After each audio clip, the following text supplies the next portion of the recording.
Hello, dear listeners. I'm your not so devilish host, DJ Crush, and you're listening to WKNC 88.1 FM, HD1, Raleigh. This is The Witching Hour, a WKNC run podcast where we interview local and national musicians alike. Today, I have the distinct pleasure of interviewing the one, the only, the incomparable Fiona Moonchild. Hello. Woo! How you doing? I'm doing wonderful. How are you doing? Fantastic. Perfect. Glad to hear it. Could you give us a quick introduction for any unfortunate soul who does not know of you? Well, my name's Fiona Moonchild. I'm a musician originating from Seattle, Washington, living in LA the past few years, and we sail boats, we ride bikes, we go on adventures, we sail the seas, we rock in the free world, Exactly. If I may ask, is Fiona Moonchild a stage name? That is a stage name. If so, what inspired it? Came to me in a dream, and a particular sort of obsession with tides and the cycle of the moon and the reflection of the moon off of the ocean when you're out at sea late at night in a clear sky. I love that. I feel like it immediately kind of conjures a very particular image, which I feel like you definitely embody in your work. Well, that's good. Keep it consistent. So, again, for any unfortunately uneducated listeners out there today, how would you elevator pitch your music? Liminal space rock. Ooh, perfect. Acid dream rock. And last question in our little introductory section. How long have you been making music? I know that Fiona Moonchild as an act is not actually your first one. For sure. I think I've been a musician my whole life. And my original instrument was the clarinet in elementary school. And I used to try to write songs with a little auto harp that I had as a child. And try to force my parents and friends to perform things with me, but they would often get too embarrassed to do so. So I don't know. I think it's something that's always been in me. I love to hear it, especially with other people getting embarrassed, whereas you have actually made Fearless. this a passion Yeah, of I've yours. I've never Exactly. had any issues getting on stage and getting in front of people. In fact, one of the very first times I tried to start a band as a teenager, I was trying to convince all my friends to play some sort of school dance or something and play Misfits covers. And I believe the way it went was it didn't happen because my friends' moms got together and were talking about me, and they wouldn't let their children associate with me because I was too punk and kind of a bad influence. But I think I was a good influence. I was just trying to play music. I suggest that you wear that as a badge of honor Yeah. to be labeled as a bad influence at Exactly. such a young age. You know, some punk street cred. Now, as for the music itself, who would you label as some of your biggest influences, both musically and in general aesthetics? I've always been a really big fan of St. Vincent's stage show and aesthetic sort of taste. I think musically, I've always been drawn to more weird stuff like avant jazz, and I grew up listening to a lot of Frank Zappa and guitar music like that, some prog adjacent things. But at the end of the day, I really just like to make people want to dance, and so I want to play some sort of like fast punky thing that has a groove to it, I would definitely but have some some stranger things in there. Yeah. I feel like, again, that is such a well-curated aesthetic that I personally absolutely adore. So, speaking of all of that, let's go ahead and talk about your 2021 album, Sweets of Reason, which Sure. fun fact for any dear listeners out there, when we are recording this, this is actually the 3-year anniversary of its release on September 3rd. Wow, you're right. I didn't even think about that. That's incredible. I do my research. So, without getting into the actual music itself, Sure. let's talk about the title and the cover art. The cover art was done by my friend Jason Gould, currently based in Connecticut. At the time, he was based in Florida. His art has a lot of sort of nautical themes to it, and sort of, I had this idea of wanting it to be sort of like beachside overlooking a burning sunset, and because I've always been drawn to the sea, but I was a little off the sea at the time, and then I got on the sea for a lot of the process of this album and the making of it. And the title, Sweets of Reason, is just sort of like a little allusion to knowledge gain and gained in growth. And At risk of sounding like a broken record here, I feel like the album art really conveys a dark yet glamorous aesthetic, which I think is probably the two things that I love most in life. That's beautiful, and that's very intentional. Speaking of darkly glamorous, let's talk about your music video for the song Nervous Sister, Sure. which, for you dear listeners at home, is actually a coming up performance. So talk me through the creative process for that. I made the video with a Seattle-based artist named Lauren Rodriguez, and we kind of had this idea of a sort of outer self chasing the inner self, and sort of chasing the ideas of identity and paranoia and self-doubt that kind of come with trying to self-actualize. At risk of revealing a little bit too much about myself here, again, I love the dark and glamorous, so the second that I watched the Nervous Sister music video was the moment that I realized I definitely need to have these people on. Hell yeah. These seem like my type of people. So, I do have a question regarding the album, though. Sure. What would you say is the track that you are most proud of making on it? I think my favorite track that kind of came out of it was the song Utopia.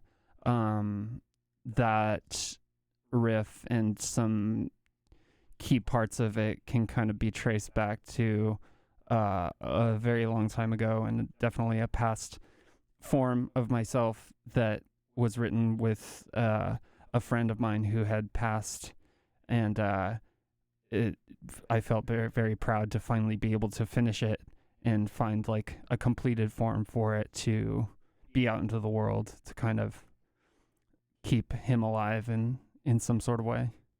That is very beautiful, especially with this, as you described it, new form. You know, combining the old and the new. Yeah, absolutely. Absolutely adore. So let's briefly talk about Cruising Records. Sure. I'm actually not very familiar, as somebody who is both blessed and cursed to live on the East Coast. Please tell me a little bit about them and how that kind of collaboration came to be. I've known Clyde Peterson from that record label for quite a few years, and we had always talked about doing something together with Cruisin', who is like a Seattle/New Orleans based queer record label, and they put out a lot of fantastic artists, including my guitar player on this tour, Scott Yoder, who is to my left. Feel free to introduce yourself, Scott. Hey, what's up, guys?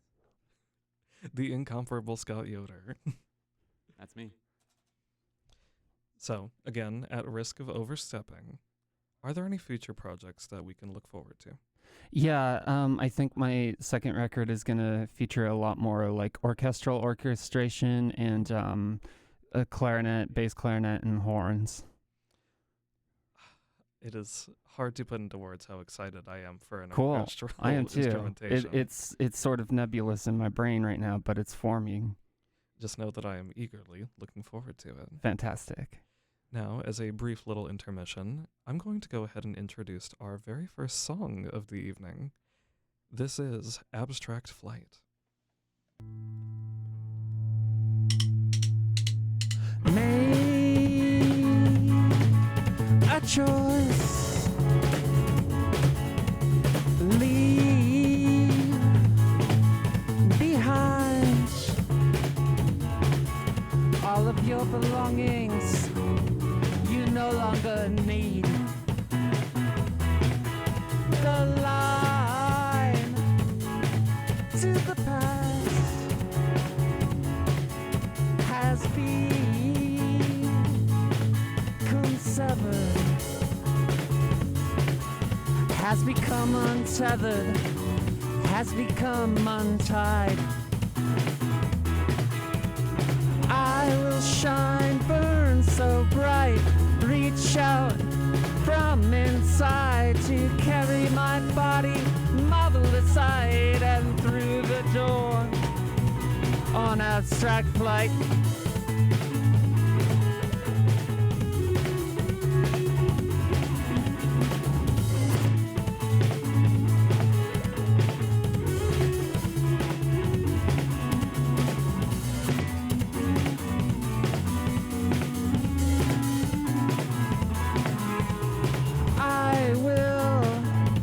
I will find a way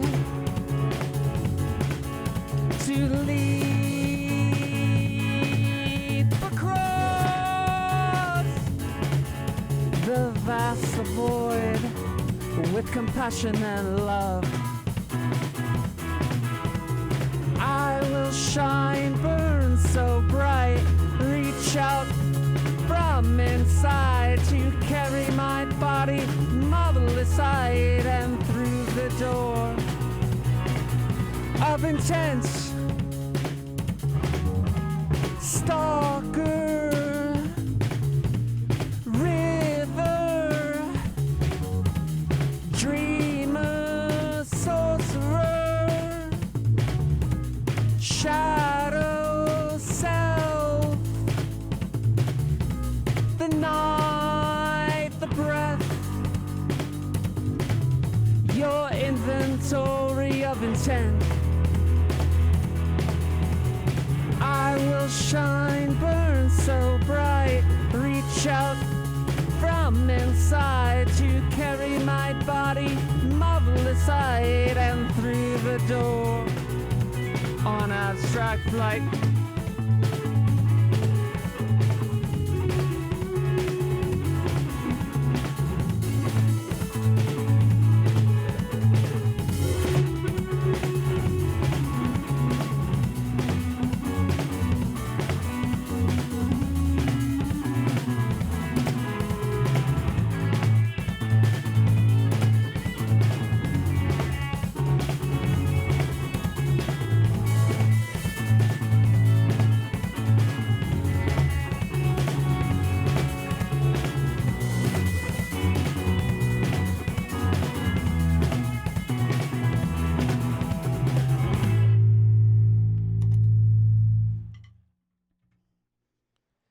If you are just now tuning back in, I am DJ Crush with Fiona Moonchild, and this is The Witching Hour. The song you just heard was Abstract Flight. So, quickly jumping back into our next questions, I want to talk a little bit about your performance style. Okay. I unfortunately have never had the opportunity to see you perform live, though that may change one day. May change tonight at King's. Well, you will be performing here at King's in Raleigh. Have you ever actually played in North Carolina before? Yes, definitely. Yes, I have. How do you think the performance atmosphere changes from East Coast to West Coast? It always depends. I don't know. I mean, I don't think there's really any strong corollary. I mean, you know, West Coast. Every show is a show, and every show is kind of in a vacuum, and you just play your hardest you can every night, no matter if you're playing to 2 people or 200. Like, you give it your all every night, and hopefully connect with someone. Definitely makes sense. kind of in that same vein, are there any particularly notable for being either good or particularly bad performances that you've had in your career? Notable on this tour was an interesting one where we were in the Midwest and the power went out at the venue. And so, you kind of take what you can, and we happen to have a little tiny scale acoustic guitar in the van. So I played a small set sitting on the bar under the light of the emergency lights and cell phone lights to the crowd that was there, paying cash only for drinks in the dark. What is the essence of punk if not resourcefulness? Put the punk in punctual, Exactly. So how do you typically prepare for a performance? Do you have any good luck rituals or anything like that? I mean, doing makeup, changing outfits. I think this being my first tour with this project, the outfits have been kind of simple and neutral and kind of letting it grow organically. But doing makeup always feels like a little. That's like you're getting ready and you're kind of getting into your stage persona a little bit. With Scott's band, which I play guitar for many tours, I think we have more elaborate stage wear and kind of have a little more of a ritual. But this, we're just trying to keep it punk, keep it scrappy, and, fly by the seat of our pants. I suppose in that vein, if you theoretically had infinite funds, resources, time, what have you, what would your ideal stage wear be? Wow. I mean, I've had custom suits made. I think there is a seamstress based out of LA named Amber Doyle, who I think I would like to have something made by them from. They do like a lot of bigger names like Shin and the Clams and stuff. They've done custom stage wear for them, like almost very like nudie suit-esque, like lots of ornate detail. I think would be cool. But yeah, I'd love to have my own sort of stage costume built if anyone's listening and wants to reach out. So how would you generally describe the crowd at your shows? Punks and freaks and everything in between. I mean, I think the people we most connect with are other queer and trans people for sure. Absolutely. That is definitely the type of people that we like to attract here at Absolutely. WKNC. So we are kindred spirits in that regard. So, without further ado, I'm going to go ahead and intro our next song, Beautiful Dreamer.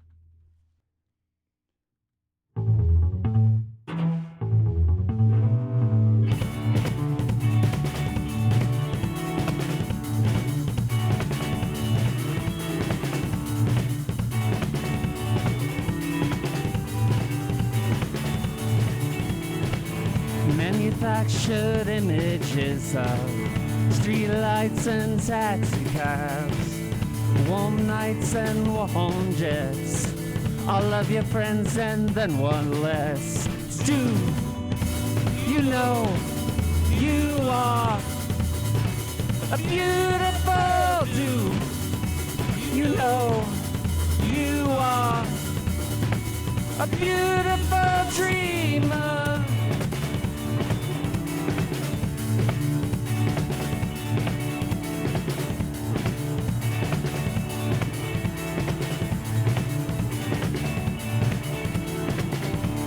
Water and sun-kissed, tortoiseshell sunglasses, talk to demons and spirits, all of your friends and then one less. Dude, you know you are a beautiful dude. You know you are a beautiful dreamer.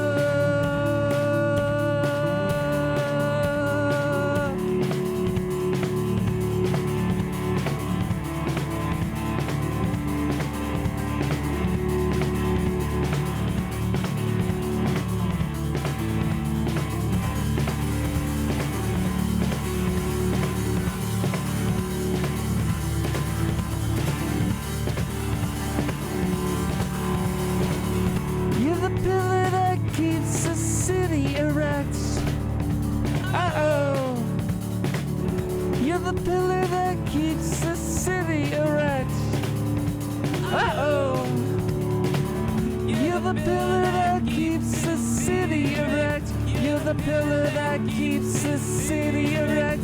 You're the pillar that keeps the city erect. You're the pillar that keeps the city erect.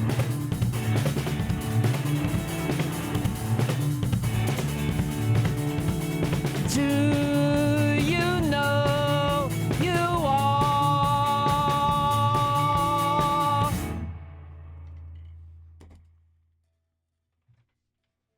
That last song was Beautiful Dreamer by our lovely guest Fiona Moonchild.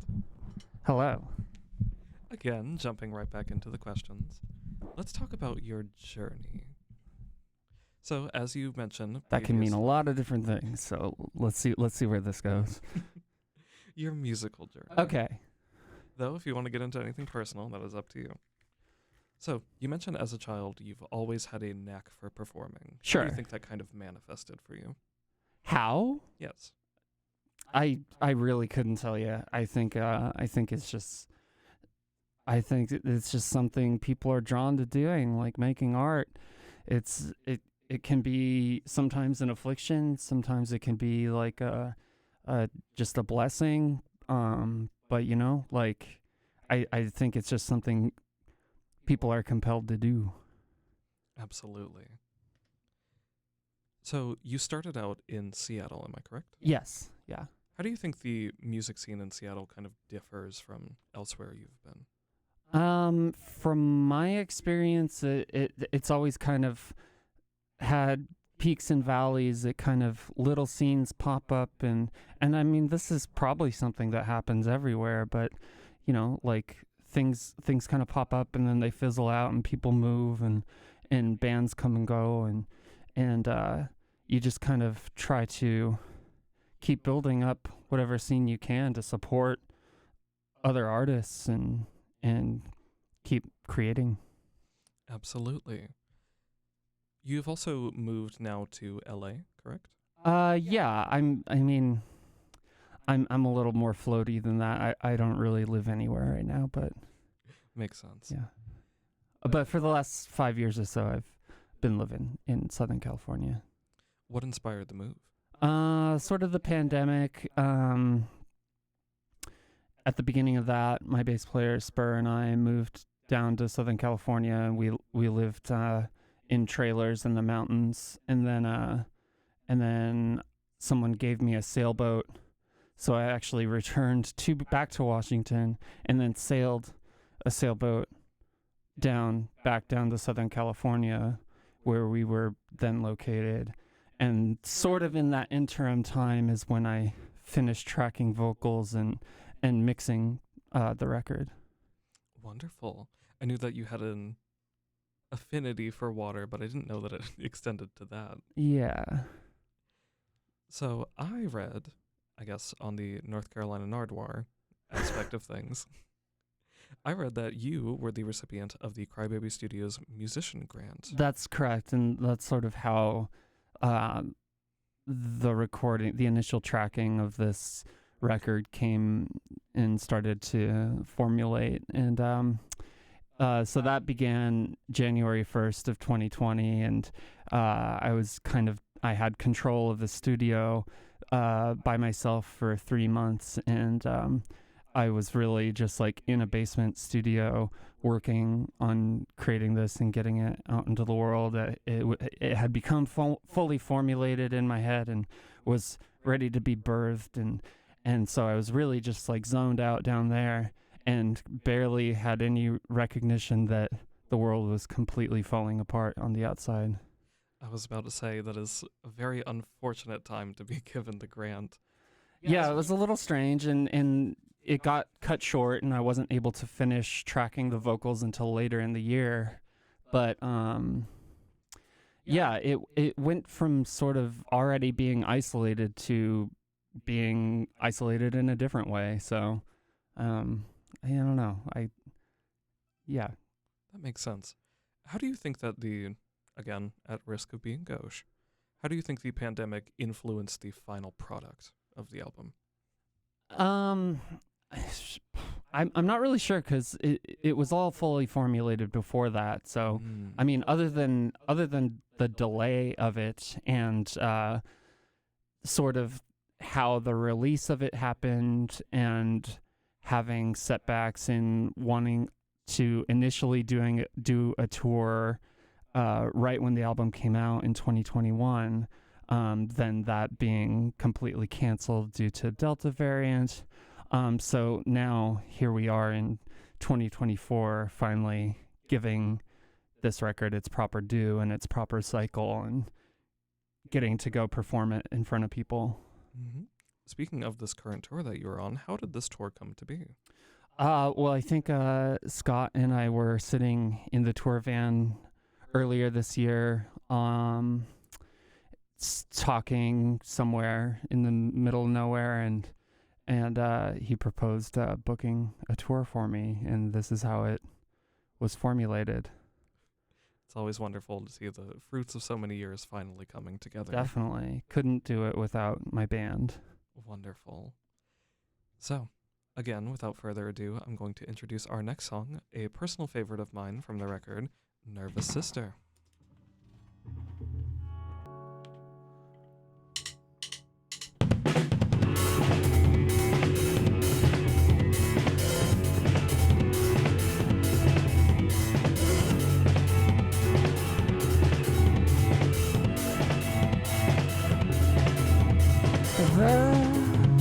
The bells ring,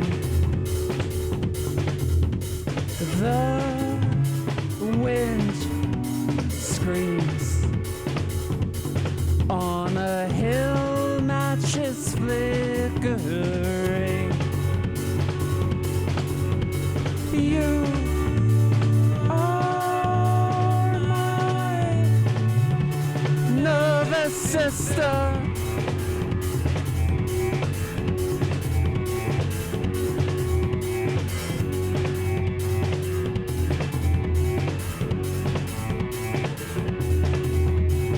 The birds sing, my mind screams.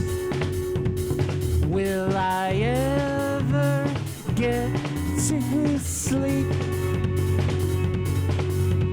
You are my nervous sister. On two, trois, walking up a hill, and the animals, they are all sleeping, burning matches on a hill in Oviedo.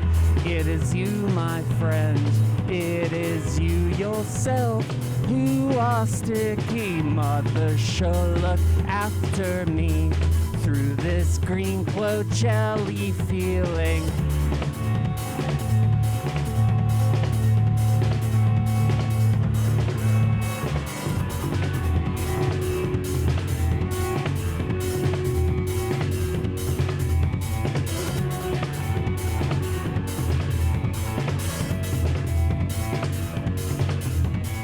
The jigsaw street, winding endlessly. In the distance, cathedral bells ring. You are my nervous sister.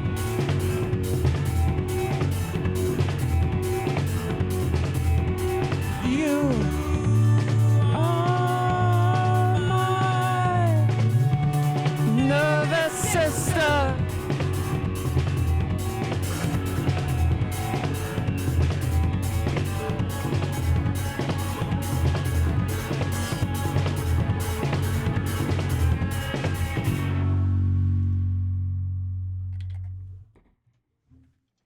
That last song was Nervous Sister, and if you're just now joining us, hi, I'm DJ Crush with Fiona Moonchild, and you're listening to The Witching Hour. So, As we're starting to wrap things up, I have a fun little segment for us. Sure. I'm going to be doing some rapid fire questions. So we have Finger 10 guns. questions. We have 10 questions lined up. All right. I want you to answer them as quickly as you can. Okay. And I suppose as briefly as you can. Wow. So, are you ready? Beautiful. Starting off, what is the worst color? No. Wrong. Would you rather fight 2 pigeons or 1 cockroach? 1 cockroach.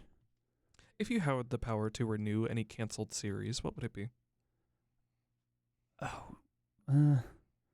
Wait. That's complicated. Not renew a canceled one, but I would like them to redo the ending of Lost. Good choice.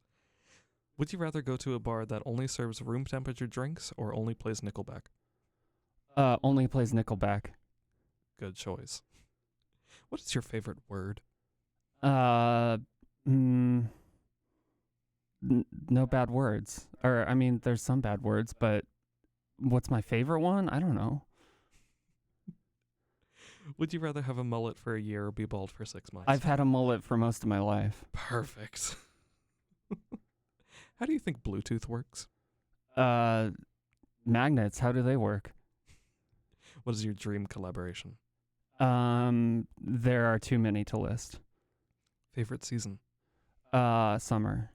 Late summer, sort of right now, like how it's, you feel fall percolating, but it's still sticky. But I'd rather be hot and insane than cold and grumpy. Ideal place to move if you had infinite resources? I do not know where I belong in this world. Extremely valid answers all across the board. Thank you so very much Yeah, for you're being welcome. rapid with them. So, as we are going to start closing things out, is there anything else that you would like to tell us? Well, I'm on tour across the U.S. with my band in support of my album called Sweets of Reason. You can find me on Instagram at Fiona Moonchild, also on Bandcamp under Fiona Moonchild. Wonderful. As the bell tolls, dear listeners, the witching hour draws to a close. But don't worry, if you want to hear more from us, you can find interviews like this on wknc.org/podcast under Off the Record. I'm going to leave you all with one final song, so here is Psychic Cloud by Fiona Moonchild. As always, if I don't see you again, sleep tight.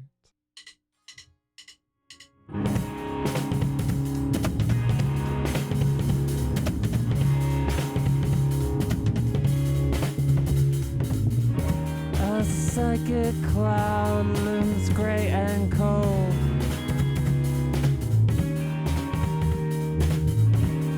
The rain will fall and seep below. A sycamore and static drone.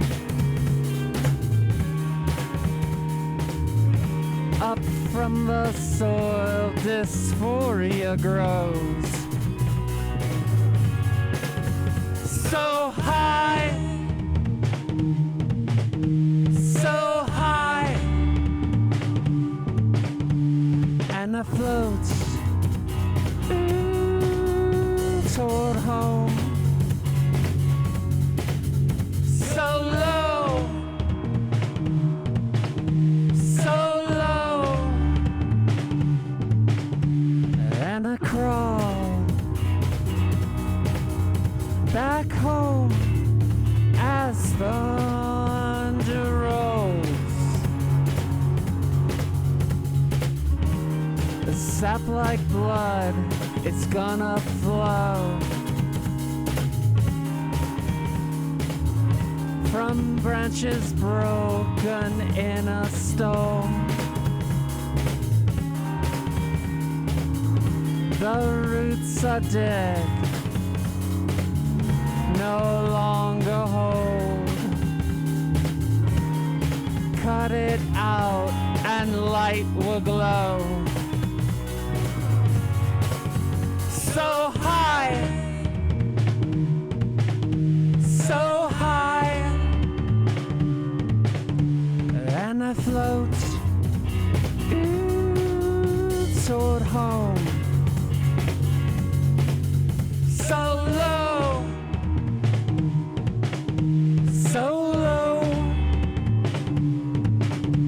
and I crawl back home as thunder rolls.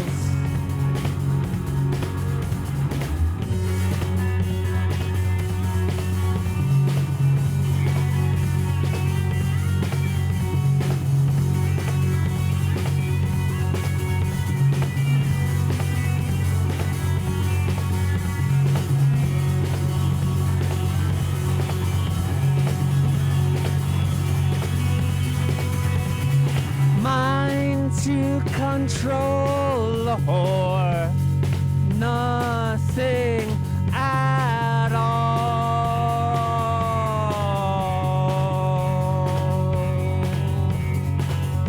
Does it feel like home or nothing at all?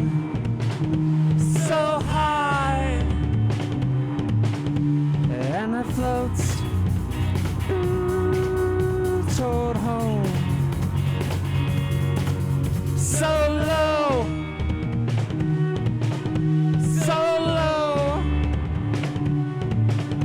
and I crawl back home as the